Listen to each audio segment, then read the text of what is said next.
Ok, aujourd'hui on est à Gare de Lyon, mais pas pour un essai à Paris, hein, pas un truc tout pourri. On a récupéré une moto pour mon frère, une R1250 RT. Moi j'ai pris le Phase pour aller tourner sur circuit pour une journée Yamaha, le Yamaha Pro Sport Tour. Je sais pas comment ça s'appelle, j'ai oublié le nom. De toute façon je le mets dans le titre hein, au cas où. Donc on parlait 19h, on a 2 heures de route, arrivé à 21h au Mans et demain full journée en combi pour des petites sessions débutants, même archi débutants en ce qui nous concerne, mais sur un circuit mythique, ça compense bien, même si on se traîne, au moins le décor est sympa. Moi je sais qui va arriver le plus fatigué de nous deux, hein, bah, c'est sûrement moi hein, sur le Phase avec le gros sac, alors que mon frère lui a tout mis dans les valoches, il sera protégé par la bulle avec l'autoradio et le GPS. Franchement je le plains pas. Je le plains pas et moi je vais arriver cassé en deux je pense. On verra ça, on verra ça. Allez go, demain matin on se retrouve, je sais pas, à 8h je crois le briefing, c'est violent. Mais au moins on a une bonne météo, ça c'est cool. Je suis un peu jaloux du fait que tu roules visière ouverte. Hein. Ah bah. Ça laisse rêveur. Et ton compteur, il est archi optimiste. Hein. À 140, c'est 130 en fait. Hein. Ah ouais, c'est pour ça qu'il faut envoyer, c'est ce que j'essayais de te dire. Pour la valeur en fait. Et par contre... Ouais, on se traîne de ouf. Par contre, très pratique, toi de loin on te voit, ça fait un triangle lumineux comme ça avec les deux petits projets en bas. D'accord, c'est le Harley Custom. Le matin Harley Custom. Non, mais ça roule pas mal. Ça roule tout le temps avec, j'adore. Ça vibre ça. Ah ouais, ça vibre. Ouais, dans les mains là j'ai des petites fourmis, merde. Ah ouais, ah mais merde alors. Non, par contre, j'aurais bien aimé avoir les poignées qui vibrent pas. Par contre, c'est le sur les tout petits sous. Bah ouais, un petit tapis. T'es dans un bateau trop bien quoi. La gerbe en moins quoi. T'es dans ouais non mais t'es dans une BM bagnole quoi. T'es hyper maniable avec le centre de gravité bien bas je crois. J'ai pas trop fait le malin. Le logo il est complètement décollé en fait la carrosserie. Ouais, il y a une petite arête là, tu passes ton doigt là. Ça c'est des petits boutons raccourcis. Ouais. Il faut que ça lâche pas les valises. Ça va. Et c'est quoi le bouton en forme de valise? Appuyez pas dessus, balababam. Allègement immédiat. Bon, on y est, le réveil a bien piqué, le réveil à 6h30, il est 8h moins 5 et on vient de remplir la paperasse. Donc il y a 5 sessions par groupe et la session de 15h cet après-midi sera en R1 GYTR avec boîte inversée et tout, donc ça risque d'être assez marrant, je sais pas si je pourrais filmer. Première session à 10h et après ça enchaîne toutes les heures jusqu'à 17h20 il me semble. Bon allez go. Le circuit Bugatti du Mans. Pourquoi tu fais ça grosse tête? Moi je suis pas sa grosse tête, je fais le briefing.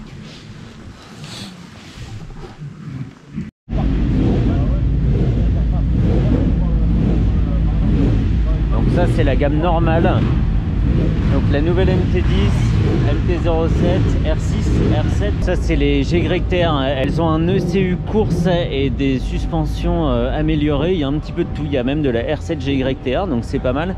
Et moi pour ma session de 15h, j'ai pris une R1 GYTR. Donc avec même une boîte inversée. Tellement c'est la folie, tellement je vais me tromper dans le passage des rapports. Et elle est, c'est une des premières là. Donc ça c'est 2 R6 apparemment déconseillés aux débutants. Et ça c'est les R1. Effectivement c'est bien différent avec du carbone ici. Ok, donc première en haut et puis 2, 3, 4, 5, 6 en bas. Il va falloir s'en souvenir. Hop, avec des pièces, mais ça c'est usiné, hein. C'est dans la masse, hein. Dingo, hein. Comme ça, c'est tout nickel. Et t'as vu les commodos ou pas? Avec le mode pour les stands et tout, le limiteur. Et puis attends, ça c'est pour passer les rapports aussi. Non mais une folie. Une folie. Moi qui ai jamais pu conduire la R1. Tu as réservé quoi toi? Celle-ci. R1 GYTR. GYTR. le summum du summum. Ouais.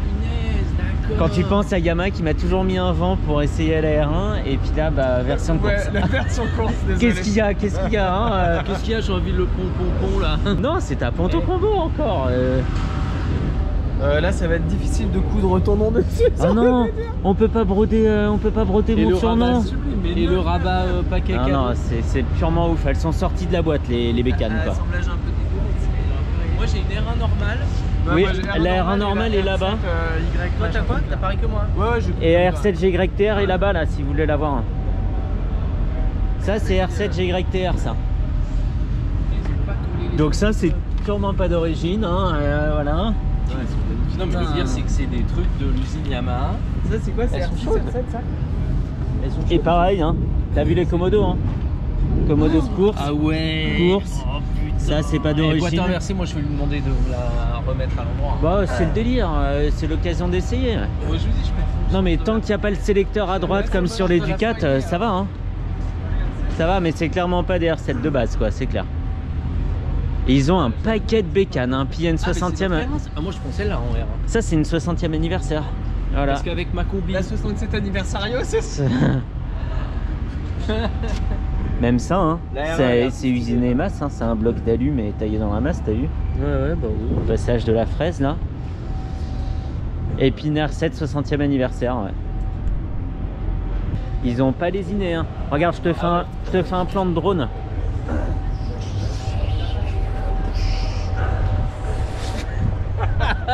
Plan de drone, plan de drone.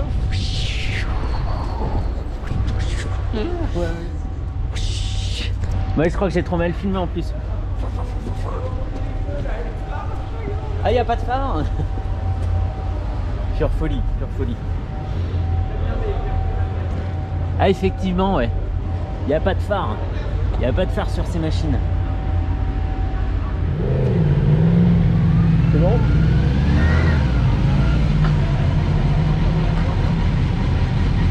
Pardon. Vas-y. Et c'est parti, on y va. Ça a été la MT10? C'est pédale, hein. Ah ouais, ça pousse, ouais. Vas-y, vas-y. C'est lourd. C'est bon? Ah ouais? Allez, go.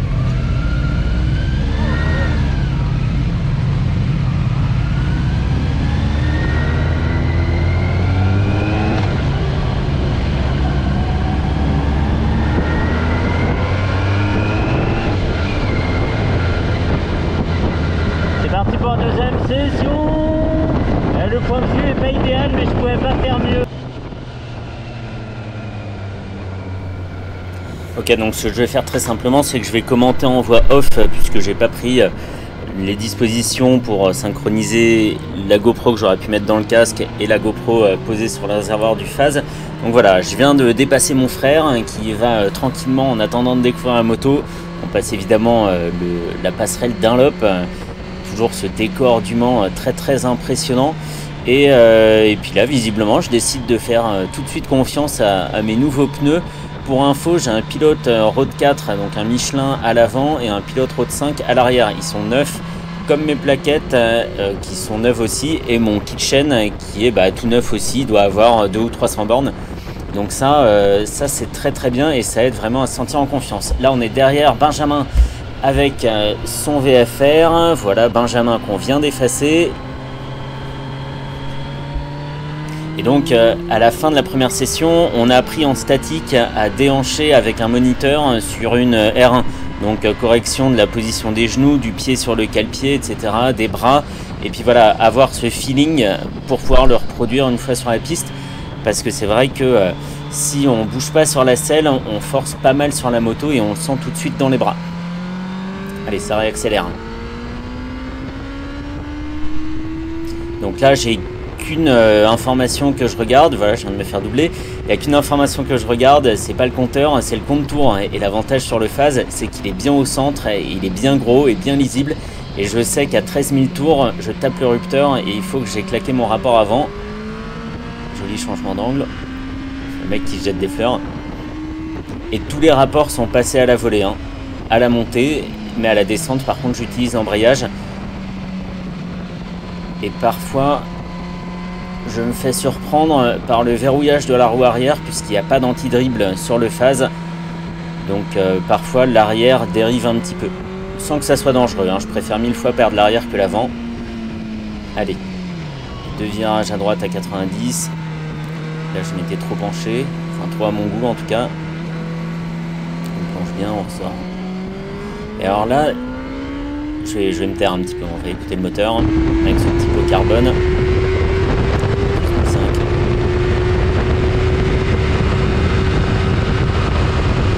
Là j'y vais tranquille, on est quand même au premier tour. Et qu'est-ce que je voulais dire?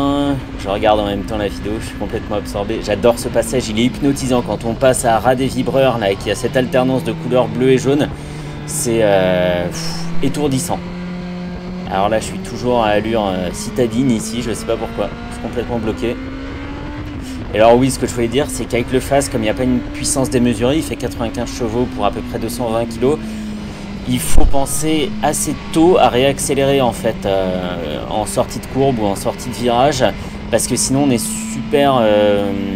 super pénalisé en fait en Vmax. On le voit, je perds quasiment 20 km/h à la fin de la ligne droite des stands si je suis pas ressorti assez fort au tout début. Donc le deuxième virage à droite.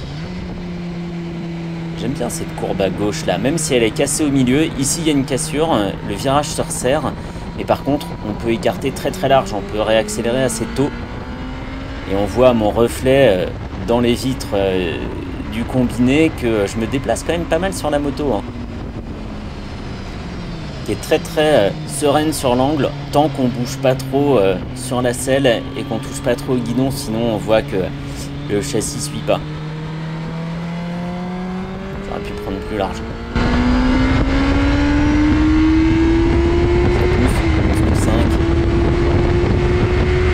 Dans la bulle évidemment ici, freinage un petit peu tôt et j'ai vraiment été bluffé. Je connaissais pas le phase freinant aussi fort en fait et aussi sereinement. Quand il est en ligne droite, il n'y a rien qui peut le faire bouger. Le freinage est mordant, endurant, il s'évanouit pas, il se perd pas en chaleur, voilà, il perd pas en efficacité. Et là j'ai vraiment découvert le phase, moi qui n'avais pas trop tendance à tirer dedans en freinage ni en mise sur l'angle. J'ai été vraiment content de voir cette facette là de ma moto. Et je pense que c'est pas mal que j'ai pas eu à commenter en direct, parce que là même le regarder après coup, j'ai des moments où je suis absorbé, donc je pense que je me serais déconcentré. Et j'avais tendance à déjà pas mal me déconcentrer en roulant. Allez, là c'est bien, pas perdu trop de vitesse. On va voir le temps hein, de ce tour, 2 minutes 36. Les gens qui tournent bien en amateur, Arnaud par exemple est dans la minute 55 à peu près, donc il est en dessous des 2 minutes. Et c'est vraiment pas mal. Ici j'adore. J'ai pas mal pris la confiance ici. Hein. Plus ça va, plus je coupe les gaz tard pour cette courbe à droite et plus je passe fort. On voit un peu bouger dans les compteurs. Ouais, c'est pas encore ça hein, ici. Et alors j'ai activé la stabilisation de la GoPro, hein, ce qui explique que évidemment pas de vibration, mais que la moto se penche et la caméra ait un petit temps de retard sur la mise sur l'angle. C'est beaucoup plus agréable à regarder, cela dit. Allez, je me fais déposer par je sais pas quoi. Bon, c'est une R7. Une R1 peut-être. Une R7 ça m'étonne quand même. Le mec qui se rassure. Petite erreur, encore petite erreur. Allez, un peu plus à la corde. Voilà. Et j'ai vraiment bien fait confiance à mes pneumatiques. J'ai réussi à les faire boulocher assez loin sur les côtés. Donc j'étais assez content de moi. Et ils sont pas devenus dangereux pour autant en ville. Ils arrivent à chauffer tout à fait correctement à des allures normales. Donc ça c'est bien. Je vais pas les rechanger. J'adore ce virage. Même si je le prends pas assez large, mais j'adore.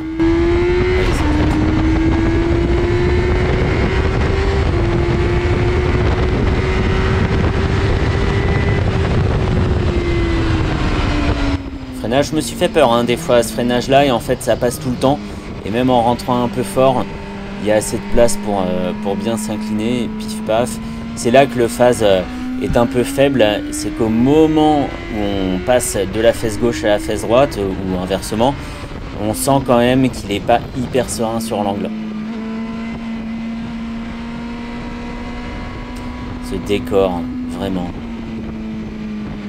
J'aime bien ce virage aussi, mais j'ai tendance à pas faire assez attention et à partir soit au large, soit à pas vraiment tourner.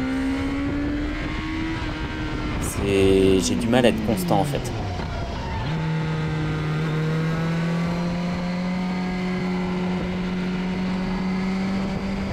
Là j'ai réaccéléré trop tard par exemple, j'aurais pu partir beaucoup plus large.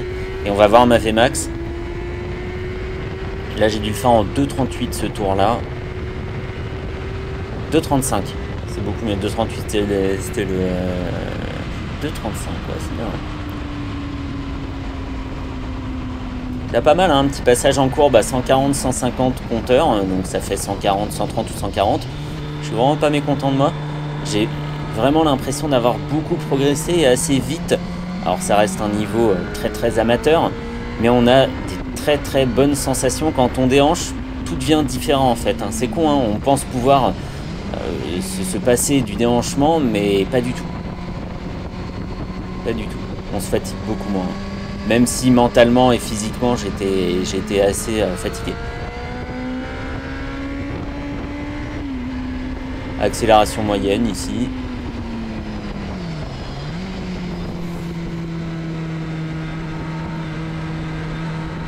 Allez, on essaie de pas se coller à la corde trop tôt. C'est pas mal. C'est pas mal. Alors qu'en fait, si un vrai pilote passe par ici, il va trouver ça à chier, mais...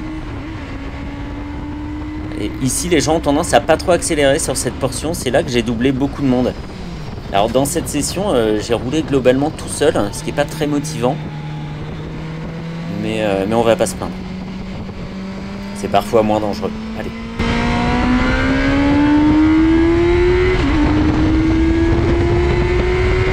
Je regarde que le contour, 12005, entrée de zone rouge.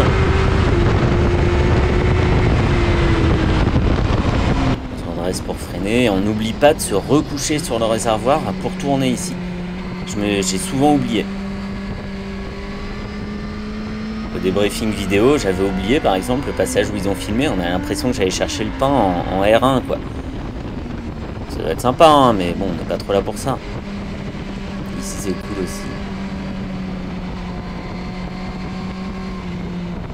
Allez, ralentis pas trop.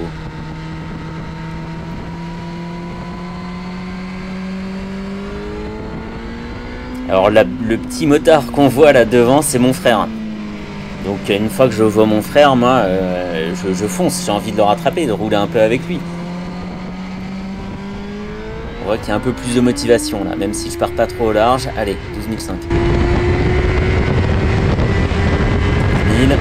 Le chrono s'il vous plaît. Merci. 2,28. Et 7 secondes de mieux. Un petit peu plus de 200 compteurs ici. Donc mon frère est là.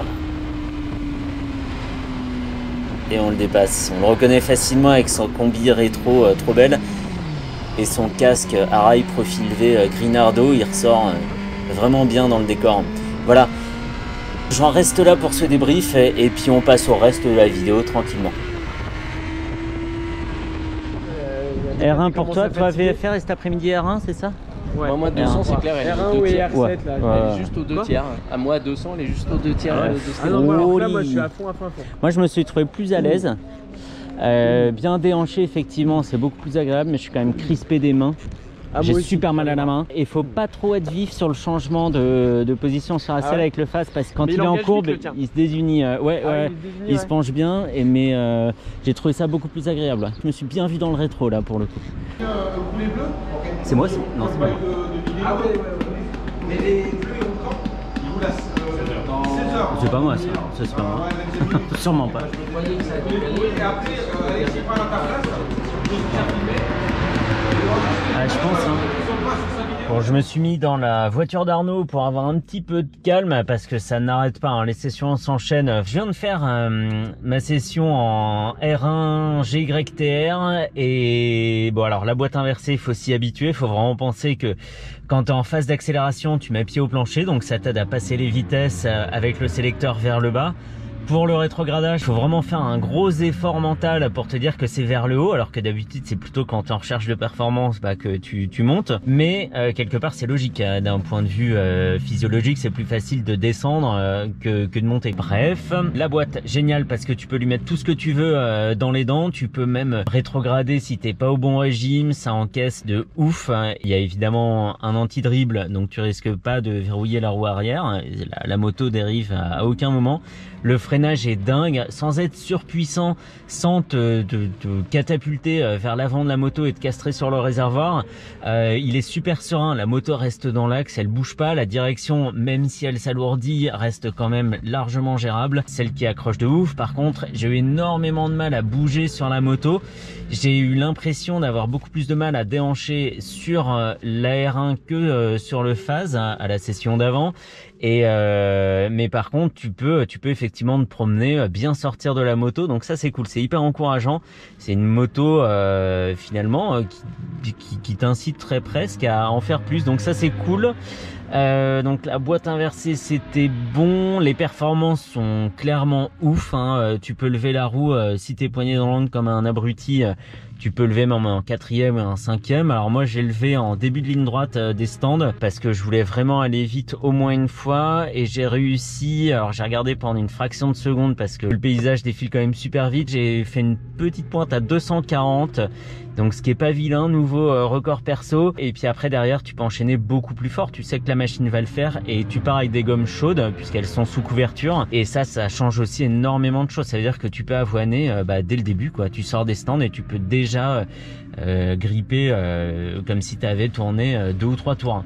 Et donc génial d'un point de vue organisation, c'est une grosse machine, ce Super Sport Pro Tour. C'est très très bien géré par Yamaha, tout s'enchaîne bien, les inscriptions, tout ce qui est administratif, c'est parfaitement rodé. Le prêt de machine, l'enchaînement des sessions, là on sort d'un débriefing vidéo par exemple, parfait, avec voilà études de trajectoire, comment tu déhanches, etc. C'est nickel, c'est la journée de rêve, quoi, avec des machines, vraiment on l'a vu ce matin dans le petit passage dans les stands là, donc R1 normal, R1 GYTR, R7 GYTR, R6 R6, etc. On a compris le principe. Il y a de quoi vraiment passer du bon temps sur des motos qu'on aura, je pense, jamais plus l'occasion de piloter. Une R1 comme ça, typée vraiment course, hein, il y avait rien qu'à voir les Komodo, c'est pas du tout le même univers qu'une moto normale. Le compte tour qui commence à 8000 tours parce qu'en dessous ça doit pas être très intéressant. Enfin voilà, c'est expérience unique, et Yamaha est vraiment pas chiant, hein, un petit chèque de caution et puis vogue la galère. Par contre, ce qui est très déroutant, j'ai oublié de le dire sur la R1, c'est qu'il y a les butées de direction course. Quand tu la descends des béquilles d'atelier et que tu veux tourner, bah ça te met quand même un sacré coup quand ça s'arrête beaucoup plus tôt que d'habitude. Heureusement qu'il y a un bon dégagement dans les stands parce que sinon tu tournes pas, quoi. La manœuvre est très très compliquée. C'est dommage que j'ai pas pu filmer parce que il y avait des petits passages qui valaient bien le coup. J'étais assez fier de moi. Vraiment une super journée. Il faut être très très réactif sur les inscriptions pour ce genre d'événement parce que ça part très vite, mais ça vaut le coup même de faire la route pour aller au Mans pour ce type d'événement. C'est un truc, je sais pas, même si on le fait qu'une fois dans sa vie, c'est déjà largement rentabilisé. La journée, pour info, a coûté 180 €. Il y a 2 sessions le matin et 3 le soir. Ça fait 5 sessions. Le déjeuner est pas compris. Enfin voilà, il y a plein de choses évidemment qui sont pas comprises. Mais c'est l'occasion d'essayer 2 machines comme ça de la gamme et même plus, hein, puisqu'on a ces machines préparées GYTR. C'est purement exceptionnel. Je trouve qu'il faut vraiment pas passer à côté. Voilà, c'était une vidéo un peu particulière. Je sais que la session en phase était pas dingue de rendu parce qu'on est derrière la bulle et puis voilà, mais d'un point de vue logistique, c'était mieux de faire ça comme ça, c'était plus simple. Bon, c'est pas le top, mais c'est quand même pas mal, je suis pas mécontent. Bah voilà, ça fait un petit hors-série sympa, je trouve.